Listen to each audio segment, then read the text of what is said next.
Pessoal, era isso que a gente tinha para falar para vocês. Acho que agora a gente tem mais 10 minutinhos. É bacana a gente pensar nas perguntas que surgiram.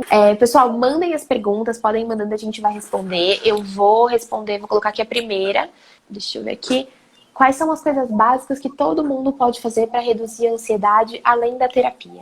Eu acho que essa pergunta é muito bacana. Ela também casa com uma pergunta que a gente recebeu de uma apoiadora. A apoiadora do Catarse é a Elaine. Ela apoia o canal Conversa e Chá, que é esse canal que vos fala de alguma maneira, pessoal. Ela apoia lá pelo Catarse. E a pergunta dela foi: como sobreviver à quarentena sem enlouquecer? E acho que são duas perguntas que super se conversam, né? Sim.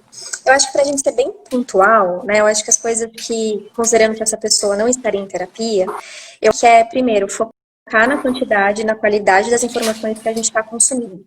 Não só em relação à quarentena, ao que tem acontecido, né? Mas a qualquer coisa. A gente precisa acalmar a nossa mente. Quanto mais informações eu coloco dentro da minha cabeça, mais agitada eu fico. E especialmente quando a gente está falando da situação específica. Então, é um cuidado muito importante a gente ter. Tentem selecionar fontes que vocês confiam, selecionar momentos do dia para ver. Geralmente, antes de dormir e ao acordar, não são bons momentos, porque ao acordar você tem o dia todo pela frente ainda, e para dormir você pode, enfim, prejudicar todo o seu Ficar sono, né? ansioso. Então, prestar atenção na quantidade e na qualidade das informações. Depois, eu acho que é aquele combozinho que a gente falou, que é, acho que principalmente atividade física. Atividade física ajuda muito na ansiedade. Principalmente aeróbica, assim, se você conseguir se movimentar bastante, ajuda muito, mas é como você mesmo falou, Lari, é muito a gente identificar o que funciona pra gente. Você com a yoga super funciona. Então a gente tem que testar movimentos que vão ajudando a gente a aliviar a tensão. Atividade física é essencial para cuidar da ansiedade, né? Tentar olhar para o sono, então se eu puder de alguma maneira transformar o meu ambiente, que acho que também se fez uma live sobre isso, para melhorar o ambiente do sono ajuda muito, porque regula as energias, né? E autocuidado, saber se acolher, né? Saber não se julgar tanto, saber observar no seu dia o que é que você está precisando, sem se cobrar. Eu acho que é um misto dessas coisas que dá pra gente fazer, tentar fazer em casa e que ajudam muito. Perfeito, bacana. Deixa eu ver uma outra pergunta aqui que apareceu pra gente também. Eu falo do yoga e foi até legal que você falou, Lari, porque, por exemplo, eu queria muito querer conseguir fazer yoga. Mas, sabe assim, a ideia do yoga eu acho maravilhoso. E eu ainda vou conseguir, porque eu quero conseguir. Mas eu sempre precisei muito, gastar muita energia. Eu sinto que eu me alivio se eu gasto muita energia. E eu acho legal a gente trocar até para as pessoas que estão vendo aqui, porque é isso.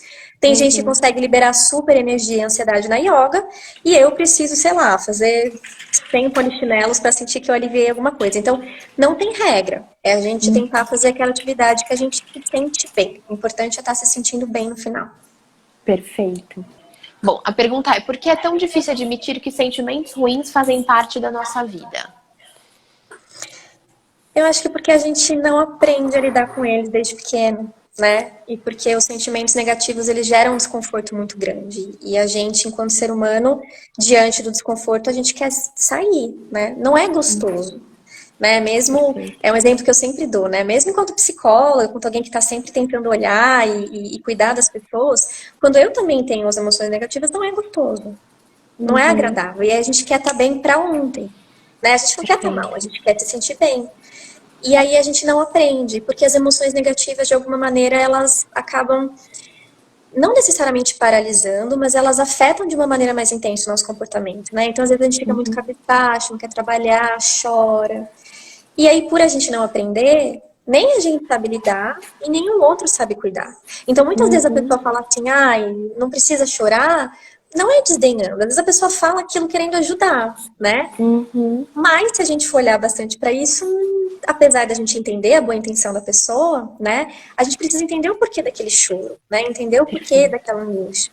Então, eu acho que é porque existe uma cultura e uma sociedade que dizem que a gente tem que estar bem o tempo todo.